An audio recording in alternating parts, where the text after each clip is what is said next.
ਦਰਸ਼ਕੋ break ਤੋਂ ਬਾਅਦ ਤੁਹਾਡਾ ਸਭ ਦਾ ਭਰਪੂਰ ਸਵਾਗਤ ਹੈ। ਹੁਣ ਆਪਾਂ ਗੱਲਬਾਤ ਕਰਨ ਜਾ ਰਹੇ ਹਾਂ ਨੇਪਾਲ ਤੇ ਭਾਰਤ ਦੇ ਸਬੰਧਾਂ ਬਾਰੇ ਕਿ ਕਿਸ ਤਰ੍ਹਾਂ ਚੀਨ ਤੇ ਨੇਪਾਲ ਇੱਕ ਦੂਸਰੇ ਦੇ ਜੋ ਨਜ਼ਦੀਕ ਨੇ ਉਹ ਆ ਰਹੇ ਨੇ ਔਰ ਚੀਨ ਹੈ ਉਹ ਨੇਪਾਲ ਨੂੰ ਆਪਣੀ ਗਲਵਕੜੀ ਵਿੱਚ ਲਿਆ ਰਿਹਾ ਹੈ ਔਰ ਜਦੋਂ ਕਿ ਭਾਰਤ ਜਿਹੜਾ ਹੈਗਾ ਹੁਕੂਮਤ ਹੈ ਜੋ ਅਜੇ ਵੀ ਨੇਪਾਲ ਨਾਲ ਸਬੰਧਾਂ ਨੂੰ ਲੈ ਕੇ ਜੋ ਹੈ ਬੋਂਦਲੀ ਹੋਈ ਹੈ। ਇਸ ਬਾਰੇ ਗੱਲਬਾਤ ਕਰਨ ਜਾਵਾਂਗੇ ਔਰ ਨਾਲ ਹੀ ਆਪਾਂ ਇਸੇ ਦੇ ਨਾਲ ਹੀ ਇੱਕ ਹੋਰ ਇਸ਼ੂ ਹੈ यूपी ਦੀ ਜੋ ਬਗੈਰਤ ਮੁਸਲਿਮ ਲੀਡਰਸ਼ਿਪ ਵੱਲੋਂ ਇਹ ਕਿਹਾ ਗਿਆ ਹੈ ਕਿ ਉਹ यूपी ਦੇ ਮੁੱਖ ਮੰਤਰੀ ਯੋਗੀ ਆਦਿੱਤਿਆਨਾਥ ਨੂੰ ਜੋ ਅਯੋਧਿਆ ਦੇ ਵਿੱਚ ਜੋ ਬਣਨ ਵਾਲੀ ਨਵੀਂ ਮਸਜਿਦ ਵਿਚਲੀਆਂ ਜਿਹੜੀਆਂ ਸਹੂਲਤਾਂ ਦੀ ਇਮਾਰਤ ਦੇ ਉਦਘਾਟਨ ਦੇ ਵਿੱਚ ਸੱਦਣਗੇ। ਇਸ ਬਾਰੇ ਵਿਚਾਰ ਚਰਚਾ ਹੋਏਗੀ ਔਰ ਨਾਲ ਹੀ ਗੁਰਬਾਣੀ ਵਿਚਾਰਾਂ ਦੀ ਸਾਂਝ ਤੁਹਾਡੇ ਨਾਲ ਪਾਈ ਜਾਏਗੀ। ਸੋ ਅਸੀਂ ਚਾਹਾਂਗੇ ਕਿ ਤੁਸੀਂ ਸਾਡੇ ਨਾਲ ਇਸੇ ਤਰ੍ਹਾਂ ਹੀ ਬਣੇ ਰਹਿਣਾ। ਦੇਖਣ ਸੁਣ ਲਈ ਤੁਹਾਡਾ ਸਭ ਦਾ ਬਹੁਤ ਬਹੁਤ ਸ਼ੁਕਰੀਆ ਜੀ। ਡਾਕਟਰ ਸਾਹਿਬ, ਇਹਨਾਂ ਇਸ਼ੂਜ਼ ਬਾਰੇ ਤੁਹਾਡੀਆਂ ਕੀ ਵਿਚਾਰਾਂ ਨੇ?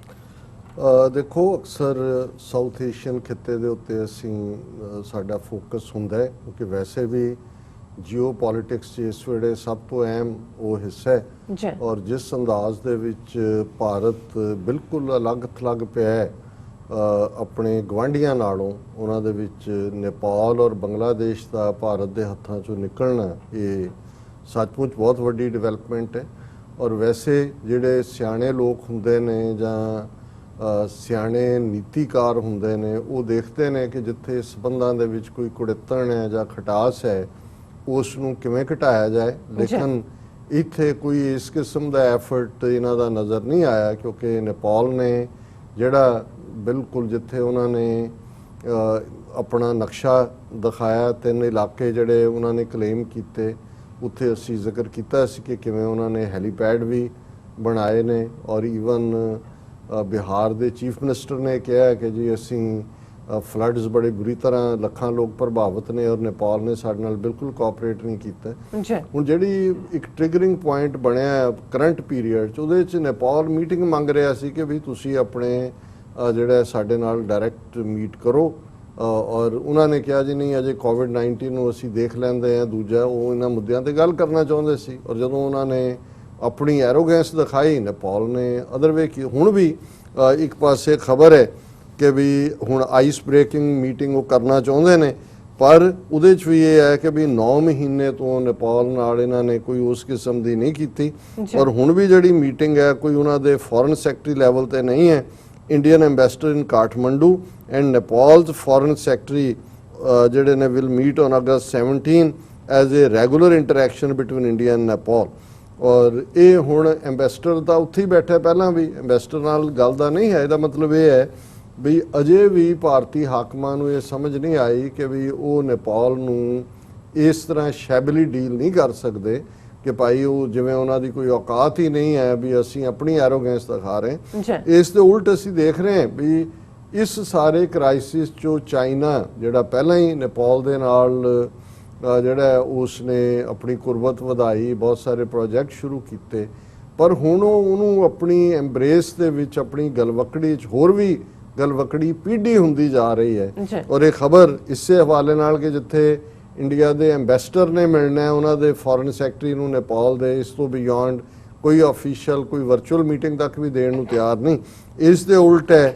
China Nepal should support each others core interest Chinese officials. ਹੁਣ 13ਵਾਂ ਰਾਉਂਡ ਡਿਪਲੋਮੈਟਿਕ ਕੰਸਲਟੇਸ਼ਨਸ ਦਾ ਚਾਈਨਾਜ਼ ਵਾਈਸ ਫੋਰਨ ਮਿਨਿਸਟਰ ਹੁਣ ਨੰਬਰ 2 ਪੋਜੀਸ਼ਨ ਜਿਹੜਾ ਹੈ ਔਰ ਉਹਨਾਂ ਦੀ ਚਾਈਨੀਜ਼ ਹਾਇਰਾਰਕੀ 'ਚ ਪ੍ਰੈਜ਼ੀਡੈਂਟ ਹੈ, ਫਿਰ ਫੋਰਨ ਮਿਨਿਸਟਰ ਹੈ, ਫਿਰ ਵਾਈਸ ਫੋਰਨ ਮਿਨਿਸਟਰ ਹੈ ਲੂ ਜੋਜੂ and Nepal's foreign secretary Shankar ਦਾਸ ਬੈਰਾਗੀ ਦੇ ਹੈਲਡ ਏ ਵੀਡੀਓ ਕਾਨਫਰੰਸ ਔਰ ਉਹਦੇ 'ਚ ਉਹਨਾਂ ਨੇ ਇਹ ਕਿਹਾ ਕਿ 13th ਰਾਉਂਡ ਆਫ ਇਹ 13ਵਾਂ ਉਹਨਾਂ ਦਾ ਦੌਰ ਹੈ ਗੱਲਬਾਤ ਦਾ ਔਰ ਉਹਦੇ 'ਚ ਉਹਨਾਂ ਨੇ ਕਿਹਾ ਕਿ ਵੀ Beijing's deepening political and diplomatic influence in the Himalayan nation including shoring up support for Prime Minister Oli। ਹੁਣ ਇਹਨਾਂ ਦੀ ਪਾਰਟੀ ਦੇ ਵਿੱਚ ਇੰਡੀਆ ਆਪਣੇ ਪ੍ਰਚੰਡਾ ਵਰਗਿਆਂ ਰਾਹੀਂ ਬਗਾਵਤ ਕਰਾਉਣਾ ਚਾਹੁੰਦਾ ਸੀ ਪਰ ਚੀਨ ਨੇ ਆਪਣਾ ਪੂਰਾ ਵੇਟ ਪਿੱਛੇ ਸੁੱਟਿਆ ਔਰ ਹਾਲ ਦੀ ਘੜੀ ਕੋਈ ਖਬਰ ਨਹੀਂ ਆਈ ਕਿ ਅਦਰਵਾਈਜ਼ ਉਹਨੂੰ ਰਿਜ਼ਾਈਨ ਕਰਨ ਲਈ ਕਹਿ ਰਹੇ ਸੀ। ਲੇਕਿਨ ਹੁਣ ਇਸ ਸਾਰੇ ਚੋਂ ਜਿਹੜੀ ਡਿਪਟੀ ਫੋਰਨ ਮਿਨਿਸਟਰ ਲੈਵਲ ਦੀ ਗੱਲਬਾਤ ਹੈ ਉਹਦੇ 'ਚ ਉਹਨਾਂ ਨੇ ਕਿਹਾ ਦਾ 2 sides should firmly support each other's core interests and major concerns, strengthen coordination in international and regional affairs and promote greater development of bilateral relations in such areas as connectivity, development assistance, defense, law enforcement, security, people to people and cultural exchanges, the Chinese foreign ministry said in a statement here. उन्होंने कहा कि भाई असी ਜਿਹੜਾ ਇਹ ਸਾਰੇ ਹੁਣ ਕਿਹੜਾ ਸ਼ੋਭਾ ਰਹਿ ਗਿਆ, ਇਹਦਾ ਮਤਲਬ ਇਹ ਹੈ ਕਿ ਬਿਲਕੁਲ ਬਗਲਗੀਰ ਨੇ ਔਰ ਅੱਗੇ ਵੀ ਇਸ ਦੇ ਉੱਤੇ ਹੈ ਕਿ ਵੀ ਉਹਨਾਂ ਨੇ ਕਿ China's high profile projects include the construction of tunnels along the road from Geelong in Tibet to Kathmandu. ਇਹ ਤਿੱਬਤ ਚੋਂ ਜਿਲੋਂਗ ਚੋਂ ਕਾਠਮੰਡੂ ਤੱਕ tunnel, the establishment of a science and technology university in Nepal, ਇਹ ਚੀਨ ਐਸਟੈਬਲਿਸ਼ ਕਰ ਰਿਹਾ ਹੈ, development of 3 north-south corridors in Nepal, Koshi, Gandaki and Karnali, ਇਹ ਨਦੀਆਂ ਵੀ ਨੇ, ਕੋਸ਼ੀ ਜਿਵੇਂ ਦਰਿਆ ਹੈ, ਟਾਊਨ ਵੀ ਹੈ, ਉਹਨਾਂ ਦੇ ਜਿਹੜੇ ਨੇ ਨਾਰਥ ਸਾਊਥ ਕੋਰੀਡੋਰ ਕ੍ਰੀਏਟ ਕਰਨੇ, and the Nepal China electric power corporation, ਇਹਨਾਂ ਪ੍ਰੋਜੈਕਟਸ ਦੇ ਉੱਤੇ ਸੋ ਕੰਕਰੀਟ ਹੈ, ਉਹਨਾਂ ਨੇ ਆਪਣੀ ਬਲੂਪ੍ਰਿੰਟ ਬਣਾਇਆ ਹੋਇਆ ਹੈ ਔਰ ਉਹਦੇ 'ਚ ਉਹਨਾਂ ਨੇ ਇਹ ਗੱਲ ਕਹੀ ਹੈ ਕਿ ਭਾਈ ਅਸੀਂ ਸਾਰੇ landmark projects in the areas of infrastructure, industry and education that were agreed upon to be initiated in Nepal during President Xi's visit. ਕਿ ਜਦੋਂ ਚਾਈਨੀਜ਼ ਪ੍ਰੈਜ਼ੀਡੈਂਟ ਨੇ ਵਿਜ਼ਿਟ ਕੀਤਾ, ਜਿਹੜੇ ਪ੍ਰੋਜੈਕਟ ਐਗਰੀਡ ਅਪਨ ਸੀ ਉਹਨਾਂ ਦੇ ਉੱਤੇ ਕੰਮ ਹੋ ਰਿਹਾ। ਸੋ ਇਹ ਹੁਣ ਬਿਲਕੁਲ ਜ਼ਾਹਰ ਹੈ ਕਿ ਪਰਮਾਨੈਂਟਲੀ ਨੇਪਾਲ ਨੂੰ ਭਾਰਤ ਗਵਾ ਚੁੱਕਾ ਹੈ ਔਰ ਇਹ ਬੇਸ਼ੱਕ ਅਸੀਂ ਇੱਕ ਅਲੱਗ ਸੈਗਮੈਂਟ 'ਚ ਡਿਸਕਸ ਕਰਨਾ ਚਾਹੁੰਦੇ ਸੀ, ਪਰ ਤੁਸੀਂ ਹੁਣ ਇਹਨੂੰ ਪੜ੍ਹ ਦਿੱਤਾ ਇਸੇ 'ਚ ਹੀ ਤੇ ਮੈਂ ਇਹਨੂੰ ਕਰ ਲੈਣਾ ਕਿ ਇੱਕ ਪਾਸੇ ਅਸੀਂ ਦੇਖ ਰਹੇ ਹਾਂ ਕਿ ਵੀ ਰਾਮ ਮੰਦਰ ਦੇ ਨਾਂ ਥੱਲੇ ਜਿਸ ਕਿਸਮ ਦੀ ਇਹਨਾਂ ਨੇ 6 ਦਸੰਬਰ 1992 ਨੂੰ ਬਾਬਰੀ ਮਸਜਿਦ ਢਾਣ ਤੋਂ ਲੈ ਕੇ ਹੁਣ ਤੱਕ ਦਾ ਜੋ ਵਰਤਾਰਾ ਸੀ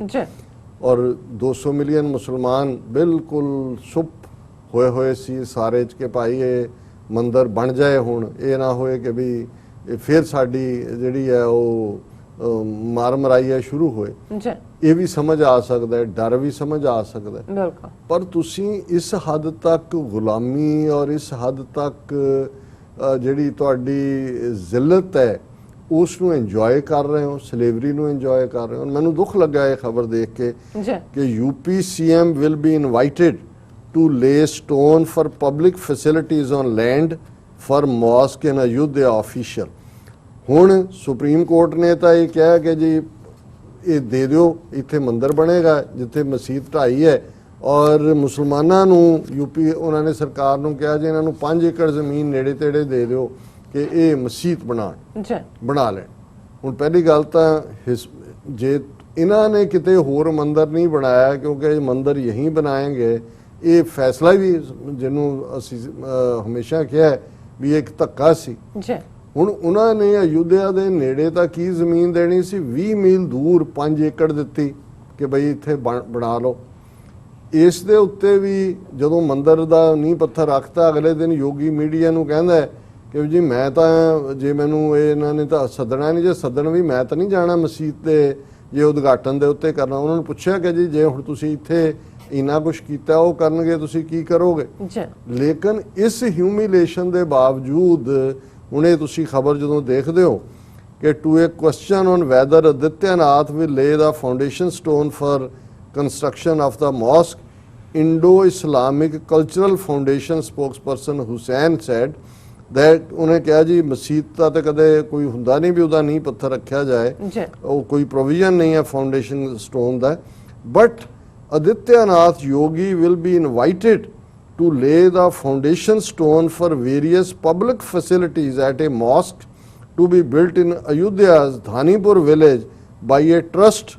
formed by the state Sunni Central Waqf Board, one of its office bearers said on Saturday. ਉਹਨੇ ਕਿਹਾ ਜੀ ਜਿਹੜਾ ਅਸੀਂ ਉਹ 5 ਏਕੜ 'ਚ ਬਣਾਉਣਾ ਹੈ ਮਸਜਿਦ ਦੇ ਨਾਲ, ਅਸੀਂ ਜਿਹੜਾ ਉਹਦੇ 'ਚ ਹਸਪੀਟਲ ਔਰ ਬਾਕੀ on a 5 acre land in Tanipur village which has been given for the construction of a mosque, a hospital, library, community kitchen, research center will also be built. There will be these will be for the public, and Chief Minister Yogi Adityanath will be invited to lay the foundation stone for these projects, secretary and spokesperson of the trust said. और उन्होंने कहा Chief Minister will not only participate in the program but will also assist in the construction of these public facilities. ਹੁਣ ਇਹਦੇ ਤੇ ਤੁਸੀਂ ਕੀ ਕਹਿ ਸਕਦੇ ਹੋ ਕਿ ਭਾਈ ਤੁਹਾਨੂੰ ਭੁੱਲ ਗਿਆ, ਹਜ਼ਾਰਾਂ ਮੁਸਲਮਾਨਾਂ ਦਾ ਡੁੱਲਿਆ ਖੂਨ ਭੁੱਲ ਗਿਆ। ਬਿਲਕੁਲ ਇਹਨਾਂ ਦੀਆਂ ਬੇਗੈਰਤ ਦੀ ਵੀ ਕੋਈ ਹੱਦ ਹੁੰਦੀ ਹੈ ਕਿ ਵੀ ਤੁਸੀਂ ਉਸ ਗੁੰਡੇ ਨੂੰ ਜਿਹੜਾ ਜਿਹਨੇ 200 ਮਿਲੀਅਨ ਮੁਸਲਮਾਨਾਂ ਦੇ ਖਿਲਾਫ ਕੀ ਲਾਈਨ ਲਈ ਹੈ,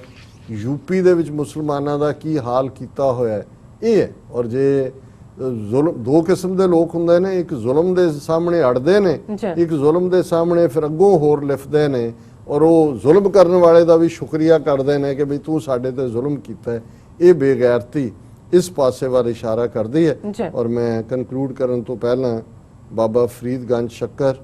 ਜਿਨ੍ਹਾਂ ਦੀ ਬਾਣੀ ਸ਼ਲੋਕ ਰੂਪ ਦੇ ਵਿੱਚ ਜਿਹਨੂੰ ਅਸੀਂ ਰੋਜ਼ਾਨਾ ਵਿਚਾਰ ਕਰਦੇ ਹਾਂ, ਅੱਜ ਅਸੀਂ ਉਹਨਾਂ ਦੇ ਲਗਭਗ 130 ਸ਼ਲੋਕ ਗੁਰੂ ਗ੍ਰੰਥ ਸਾਹਿਬ 'ਚ ਦਰਜ ਨੇ। ਅੱਜ 100ਵਾਂ ਸ਼ਲੋਕ ਅਸੀਂ ਵਿਚਾਰ ਰਹੇ ਹਾਂ। 3.5 ਮਣ ਦਿਓਰੀ ਚੱਲੇ, 3.5 ਮਣ ਦਿਓਰੀ ਚੱਲੇ ਪਾਣੀ ਅੰਨ, ਆਇਓ ਬੰਦਾ ਦੁਨੀ ਵਿੱਚ ਵਤ ਆਸੂਣੀ ਬਨ, ਮਲਕਤ ਮੌਤ ਜਾਂ ਆਪਸੀ ਸਭ ਦਰਵਾਜ਼ੇ ਭੰਨ, ਤਿਨਾਂ ਪਿਆਰਿਆਂ ਭਾਈਆਂ ਅੱਗੇ ਦਿੱਤਾ ਬੰਨ, ਵੇਖੋ ਬੰਦਾ ਚੱਲਿਆ, ਵੇਖੋ ਬੰਦਾ ਚੱਲਿਆ, 4 ਜਣਿਆਂ ਦੇ ਕੰਨ, ਫਰੀਦਾ ਅਮਲ ਜੇ ਕੀਤੇ ਦੁਨੀ ਵਿੱਚ ਦਰਗਹਿ ਆਏ ਕੰਮ। ਹੁਣ ਜ਼ਾਹਰ ਹੈ ਜਿਵੇਂ ਫਕੀਰ ਯਾਦ ਦਹਾਨੀ ਕਰਵਾਉਂਦਾ ਹੈ ਕਿ ਅਲਟੀਮੇਟਲੀ ਮੌਤ ਅਟਲ ਹੈ ਔਰ ਜਿਹੜੀ ਦੇਹ ਅਸੀਂ ਪਾਲੀ ਹੋਈ ਹੈ ਉਹਨਾਂ ਨੇ 3.5 ਮਣ ਕਿਹਾ ਕਿ ਵੀ ਇਹ ਤੇਰੀ ਦੇਹ ਹੈ। ਹੁਣ ਇਹ ਮਣ ਉਦੋਂ ਹੁਣ ਤਾਂ 40 ਕਿਲੋ ਦਾ ਕੁਇੰਟਲ ਵਾਲਾ ਆ ਗਿਆ,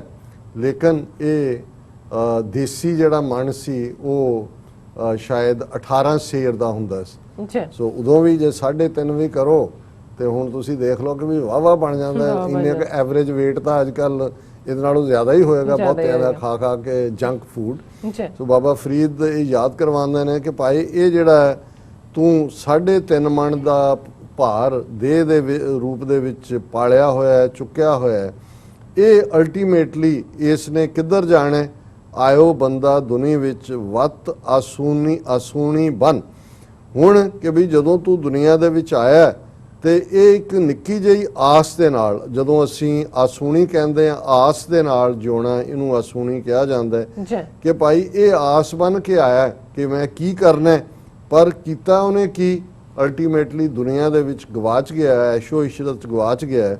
ਔਰ ਮਲਕਲ ਮੌਤ ਜਾਂ ਆਪਸੀ ਸਭ ਦਰਵਾਜ਼ੇ ਭੰਨ, ਵੀ ਤੂੰ ਤਾਂ ਆਪਣੇ ਆਪ ਨੂੰ ਇੱਕ ਛੋਟੀ ਫੋਕੀ ਆਸ ਦੇ ਸਿਰ ਦੇ ਉੱਤੇ ਆਪਣੀ ਜ਼ਿੰਦਗੀ ਖੜੀ ਕਰ ਲਈ। ਇਹ ਭੁੱਲ ਗਿਆ ਕਿ ਅਲਟੀਮੇਟਲੀ ਐਂਡ ਲਾਜ਼ਮ ਹੈ। ਮਲਕੁਲ ਮੌਤ ਜਾਂ ਆਪਸੀ, ਇਸਲਾਮ ਦੇ ਵਿੱਚ ਜਿਹੜਾ ਮੌਤ ਦਾ ਫਰਿਸ਼ਤਾ ਉਹਨੂੰ ਮਲਕੁਲ ਮੌਤ ਕਹਿੰਦੇ ਨੇ ਕਿ ਜਦੋਂ ਮੌਤ ਦਾ ਫਰਿਸ਼ਤਾ ਆਇਆ ਤੇ ਕੋਈ ਦਰਵਾਜ਼ੇ, ਕੋਈ ਖਿੜਕੀਆਂ, ਕੋਈ ਬਾਰੀਆਂ ਜਿੰਨੀਆਂ ਮਰਜ਼ੀ ਬੰਦ ਕਰ ਲੈਣਾ, ਉਹਨੇ ਸਾਰੇ ਦਰਵਾਜ਼ੇ ਭੰਨ ਕੇ ਆ ਜਾਣੇ। ਤਿੰਨਾਂ ਪਿਆਰਿਆਂ ਭਾਈਆਂ ਅੱਗੇ ਦਿੱਤਾ ਬੰਨ। ਫਿਰ ਉਹੀ ਜਿਹੜੇ ਭਰਾ ਭੈਣਾਂ ਜਿਨ੍ਹਾਂ ਦੇ ਨਾਲ ਅਸੀਂ ਮੋਹ ਕਰਦੇ ਹਾਂ ਉਹਨਾਂ ਨੇ ਬੰਨ ਕੇ, ਮਤਲਬ ਇਹ ਹੈ ਕਿ ਜਦੋਂ ਤੁਹਾਡਾ ਜਨਾਜ਼ਾ ਉੱਠਦਾ ਕਿ ਵੀ ਕਿਤੇ ਜਾਣ ਜੋਗੇ ਤਾਂ ਰਹਿੰਦੇ ਨਹੀਂ, ਤੁਸੀਂ ਉਹ ਹੁੰਦੇ ਹੋ, ਮੁਰਦਾ ਹੋ ਚੁੱਕੇ ਹੁੰਦੇ ਹੋ, ਵੀ ਉਹਨਾਂ ਭਰਾਵਾਂ ਨੇ ਜਿਨ੍ਹਾਂ ਦੇ ਉੱਤੇ ਤੁਹਾਨੂੰ ਬੜਾ ਮਾਣ ਸੀ ਉਹੀ ਤੁਹਾਨੂੰ ਬੰਨ ਕੇ ਲੈ ਚੱਲੇ ਨੇ, ਜਨਾਜ਼ਾ ਤੁਹਾਡਾ ਕੱਢ ਰਹੇ ਨੇ। ਵੇਖੋ ਬੰਦਾ ਚੱਲਿਆ 4 ਜਣਿਆਂ ਦੇ ਕੰਨ ਹੈ ਮੋਢਾ ਕੰਨ, ਕਿ ਭਾਈ 4 ਜਿਹਨੂੰ ਅਕਸਰ ਅਸੀਂ ਕਹਿੰਦੇ ਹਾਂ ਕਿ ਭਾਈ ਜਿਵੇਂ ਇੱਕ ਨੇ ਕਿਹਾ ਸੀ ਕਿ ਵੀ ਇੰਨਾ ਸੱਚ ਵੀ ਨਾ ਬੋਲ ਕਿ ਇਕੱਲਾ ਰਹਿ ਜਾਵੇਂ, 4 ਬੰਦੇ ਤਾਂ ਰਹਿਣ ਦੇ ਮੋਢਾ ਦੇਣ ਲਈ। ਕੁਛ ਇਸ ਕਿਸਮ ਦਾ ਕਿ ਭਾਈ 4 ਉਹ 4 ਜਣਿਆਂ ਦੇ ਕੰਨ ਬਾਬਾ ਫਰੀਦ ਵੀ ਯਾਦ ਕਰਵਾਉਂਦੇ ਨੇ ਵੀ ਅਲਟੀਮੇਟਲੀ ਇੱਥੇ ਜਿੰਨੀ ਮਰਜ਼ੀ ਬੱਲੇ ਬੱਲੇ ਜੋ ਵੀ ਹੋਈ ਹੋਏ, ਅਖੀਰ ਐਂਡ ਇਹ ਹੈ ਕਿ 4 ਬੰਦਿਆਂ ਨੇ ਮੋਢਾ ਦੇ ਕੇ ਚੁੱਕਿਆ ਹੋਇਆ। ਤੇ ਹੁਣ ਜਿੱਥੇ ਹਿਸਾਬ ਕਿਤਾਬ ਹੋਣਾ, ਫਰੀਦਾ ਅਮਲ ਜੇ ਕੀਤੇ ਦੁਨੀ ਵਿੱਚ ਦਰਗਹਿ ਆਏ ਕੰਮ, ਕਿ ਜੇ ਜ਼ਿੰਦਗੀ ਦੇ ਵਿੱਚ ਚੰਗੇ ਅਮਲ ਕੀਤੇ ਹੋਣਗੇ ਤੇ ਦਰਗਾਹ ਦੇ ਵਿੱਚ ਉਹ ਕੰਮ ਆਣਗੇ। ਕਿ ਜਦੋਂ ਹਿਸਾਬ ਕਿਤਾਬ ਹੋਣਾ ਇੱਥੇ ਤੇਰੀ ਦੇਹ ਕਿੰਨੀ ਮੋਟੀ ਸੀ, ਤੇਰਾ ਘਰ ਕਿੰਨਾ ਵੱਡਾ ਸੀ, ਤੇਰੀ ਗੱਡੀ ਕਿੰਨੀ ਵੱਡੀ ਸੀ, ਕਿੰਨੀਆਂ ਨਾਈਟ ਪਾਰਟੀਆਂ ਤੂੰ ਥਰੋ ਕੀਤੀਆਂ, ਇਹ ਹਿਸਾਬ ਕਿਤਾਬ ਨਹੀਂ ਹੋਣਾ। ਅਮਲ ਜੇ ਕੀਤੇ ਦੁਨੀ ਵਿੱਚ ਕਿ ਵੀ ਜੋ ਤੂੰ ਜ਼ਿੰਦਗੀ ਦੇ ਵਿੱਚ ਜਿਉਂਦਿਆਂ ਜੋ ਤੇਰੇ ਕੰਮ ਨੇ, ਦਰਗਾਹ ਆਏ ਕੰਮ, ਉਹਨਾਂ ਦਾ ਹੀ ਹਿਸਾਬ ਕਿਤਾਬ ਹੋਣਾ। ਜੀ। ਸੋ ਇਹ ਰਿਮਾਈਂਡਰ ਹੈ ਕਿ ਭਾਈ ਆਪਣੀ ਜ਼ਿੰਦਗੀ ਦਾ ਹਰ ਪਲ, ਜ਼ਿੰਦਗੀ ਨੂੰ ਠੀਕ ਰਸਤੇ ਤੇ ਤੋਰੋ, ਰੱਬ ਦੀ ਯਾਦ ਦੇ ਵਿੱਚ, ਰੱਬ ਦੀ ਖਲਕਤ ਦੀ ਸੇਵਾ ਦੇ ਵਿੱਚ। ਜੀ ਡਾਕਟਰ ਸਾਹਿਬ, ਤੁਹਾਡਾ ਬਹੁਤ ਬਹੁਤ ਸ਼ੁਕਰੀਆ। ਤੁਸੀਂ ਅੱਜ ਦੇ ਐਵੇਂ ਸ਼ੂ ਤੇ ਅੱਜ ਦਾ ਵਿਚਾਰ ਸਾਡੇ ਦਰਸ਼ਕਾਂ ਨਾਲ ਸਾਂਝਾ ਕੀਤਾ। ਇਸ ਨਾਲ ਆਪਣੇ ਵਿਊਅਰਸ ਕੋਲ ਨੇ ਇਜਾਜ਼ਤ। ਵਿਊਅਰਸ, ਸਾਡੇ ਪ੍ਰੋਗਰਾਮ ਦਾ ਸਮਾਂ ਇੱਥੇ ਸਮਾਪਤ ਹੁੰਦਾ। ਤੁਸੀਂ ਆਪਣੀ ਰਾਏ ਤੇ ਸੁਝਾਅ ਸਾਨੂੰ ਭੇਜਣਾ ਭੁੱਲਣਾ ਸਾਡੇ ਇਸ ਪਤੇ ਤੇ sos@tv4.tv ਤੇ ਅਸੀਂ ਆਪਣਾ ਪ੍ਰੋਗਰਾਮ ਲੈ ਕੇ ਫਿਰ ਦੁਬਾਰਾ